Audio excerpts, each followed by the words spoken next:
situasi masih pandemi, tapi sedangkan mungkin kayak semacam ibadah tarawih, terus ya mungkin ada undangan-undangan seperti itu bersama, atau mungkin cah nom itu dulu saya suka itu Pak, sahur on the road. Nah itu gimana Pak? Iya, tapi tetap di channel EPCN Dongeng jangan lupa like, comment, share, and subscribe. Itu ya.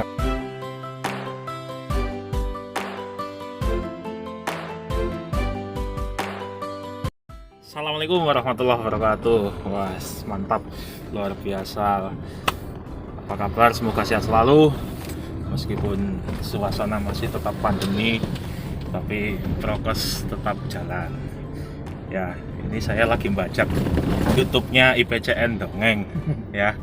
Ini masternya IPCN, pokoknya suhune. Pokoknya aja main-main nih karo niki. Nah, ini barusan kita habis acara dengan Ibu Fatayat NU di Kecamatan Kepil. Nah, kebetulan komaterinya adalah Bapak Widi, Bapak IPCN Dongeng, yaitu Bapak Widi Setiawan. Nah, Bapak sebentar lagi udah mau puasa bulan Ramadan nih, pasti ada banyak undangan reunian atau undangan bukber atau segala macam nih Pak. Asal bukan undangan CLBK ya Mas. Ya itu biasanya dalam undangan reunian itu ada cinta lama yang belum kelar, itu agak susah itu pemirsa ya. Itu susah, itu celah namanya, mencari celah dalam sebuah momen yang bungkusnya baik tapi itu malah merusak. Wah, kok saya jadi ceramah. Nah ini Pak Widi, gimana sih Pak, maksudnya kita harus menyikapi seperti apa nih, kan situasi masih pandemi, tapi sedangkan mungkin kayak semacam ibadah tarawih, terus ya mungkin ada undangan-undangan seperti itu bersama, atau mungkin cah nom itu dulu saya suka itu Pak, sahur on the road. Nah itu gimana Pak? Ada ini nggak Pak? Maksudnya jangan khusus Petua bijak ya. Oke Mas Putra, saya gini, prinsipnya kan bagaimana Ramadan itu bisa berjalan khusyuk tapi tetap sehat, itu prinsipnya. Jadi dalam kegiatan Ramadan, persiapan Ramadan, alhamdulillah tahun ini semoga tidak kayak tahun lalu yang benar-benar tidak bisa menjalankan. Tahun ini kita berharap bisa menjalankan, tentunya dengan tidak melupakan sekali lagi ya prokes itu. Tapi apa sih sebenarnya yang titik poinnya di mana? Ketika kita bicara peribadahan di masjid, potensi penularan bisa terjadi di apa saja. Yang pertama, ketika kita sholat jamaah tarawih atau jamaah yang lain. Kedua, pada saat tadarus. Ketiga, pada saat mungkin ada kegiatan buka bersama. Nah, kenapa di sholat itu kan ketika rakaat panjang yang kita jalankan, di situ ada artinya lama, durasi lama dalam sebuah ruangan, itu ada potensi ya, apalagi dengan ruangan yang mungkin tidak semua ruangan bagus, itu ada doa-doa yang kita ucapkan yang kadang kita harus mengeluarkan suara, baik itu saat pengajian tadarus, itu yang memang jadi potensinya. Terus bagaimana dengan alat sholat ya, sebaiknya memang harus bawa alat sendiri, mulai dari sajadah ataupun yang lain. Jadi gini, kembali pada durasi, ventilasi dan jarak. Ramadan bisa kok dijalankan dengan khusyuk tapi juga aman. Yang penting jamaahnya yang disiplin. Tuh, berangkat, jaga jarak di masjid diatur. Kalau ventilasinya, kalau bisa jendelanya dibuka 100%, maksudnya sirkulasi udara sangat bagus. Nah, bagaimana dengan masjid atau tempat ibadah lain yang durasi ventilasinya sudah terlanjur desainnya tidak dengan jendela yang 100%, malah dengan AC itu gimana Pak? Nah, di sini baik yang AC maupun ventilasinya kurang walaupun ada jendela, itu bisa bisa kita setting, namanya kita bantuan namanya ventilasi kombinasi alami dan mekanik sederhana dengan menggunakan exhaust fan dan dorongan dari kipas angin. Tapi kipas anginnya satu arah, tidak boleh digeleng. Satu arah, terus di sisi sebelah sana seberang itu dipasang exhaust. Tapi pasangnya adalah di 30 sampai 40 cm di atas lantai. Jadi posisinya miring ini. Miring itu untuk dorong angin, terus sedot keluarkan lewat exhaust. Dan pembuangan exhaust di luar itu harus di atas kepala manusia, artinya jangan sampai buang situ untuk lalu lintas orang. Nah, itu sama saja membuang dari dalam tapi celaka buat yang di luar. Itu ventilasi. Terus kaitan jarak ya diatur, bisa jaga jarak di masjid seperti yang selama ini kita kerjakan, kita jalankan, kan ada jaga jarak juga. Terus alat sholatnya, kenapa alat sholat sendiri? Misalkan kita gunakan karpet, ada di antara kita yang sedang sakit, batuk atau bersin, dia maskernya tidak standar, terus dia batuk bersin kena karpet, terus berikutnya juga ada yang nggak pakai. Nah, itu potensi penularan transmisi dari karpet ini juga bahayanya di situ. Tangan, kan makanya lebih baik pakai bawa alat sholat sendiri. Nah, penggunaan masker. Nah, masker saran saya gunakan masker medis atau ini yang sudah saya pakai, atau masker bedah, pelindungannya lebih aman. Atau ada cara lain, menggunakan masker kain 3 lapis. Dan hindari membuka masker dalam situasi yang tadi saya sampaikan di barat banyak orang.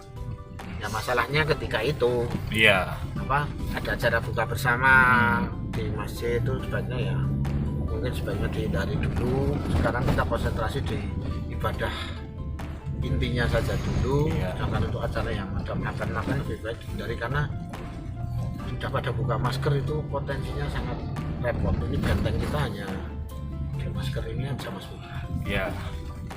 Iya, memang seperti itu.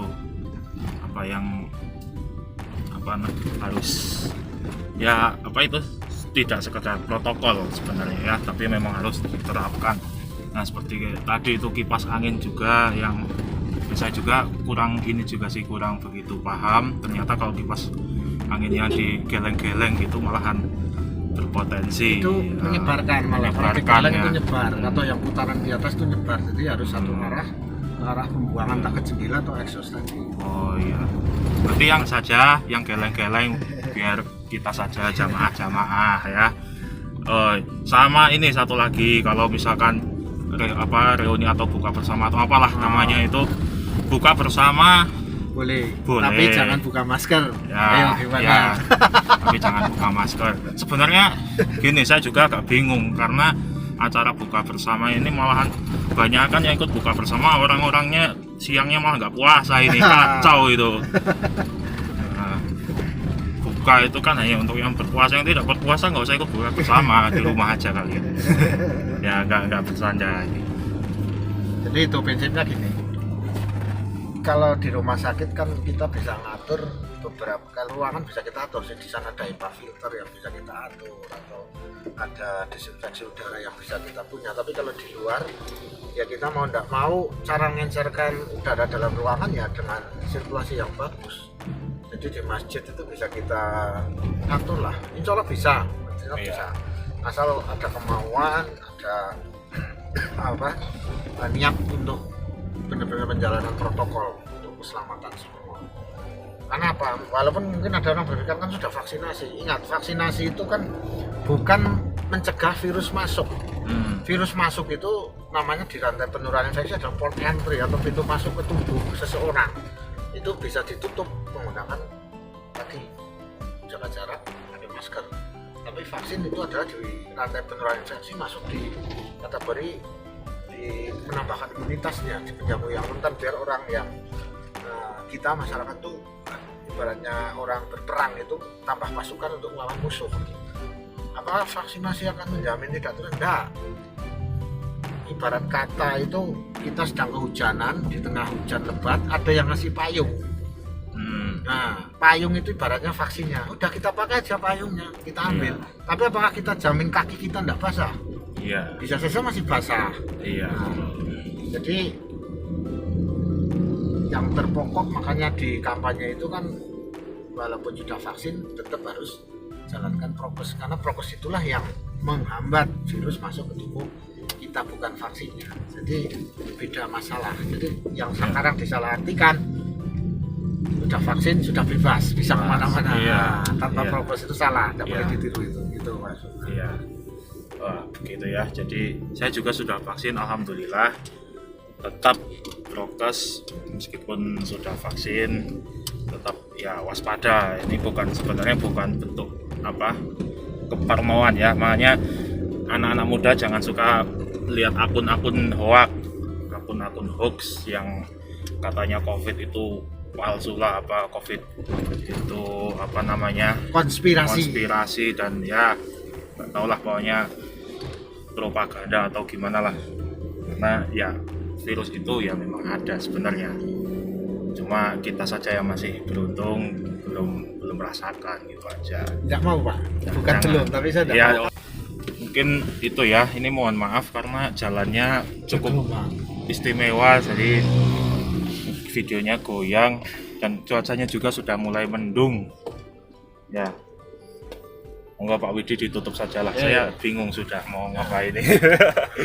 Oke, teman-teman IPC Andong ini pada prinsipnya gini, bagaimana kita bisa jalankan Ramadan besok dengan khusyuk dan aman. Artinya kita tidak was-was, tapi juga bisa memperoleh pahala sebanyak-banyaknya di Ramadan besok. Betul. Ingat, protokol bukan sekedar protokol, tapi memang harus dijalankan. Itu berawal dari kita sendiri, tidak hanya kita bisa menilai atau membicarakan orang lain, tapi kita sendiri malah tidak menjalankan. Jangan, itu semua berawal dari diri kita sendiri. Oke, Siap. tapi tetap di channel EPC Dongeng jangan lupa like, comment, share, and subscribe. Itu yang penting ya. Subscribe Ya, gratis, subrek, gratis. Oke, terima kasih. Salam sehat, salam infection control.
Terima kasih, saya mendongeng, Anda menyimpulkan.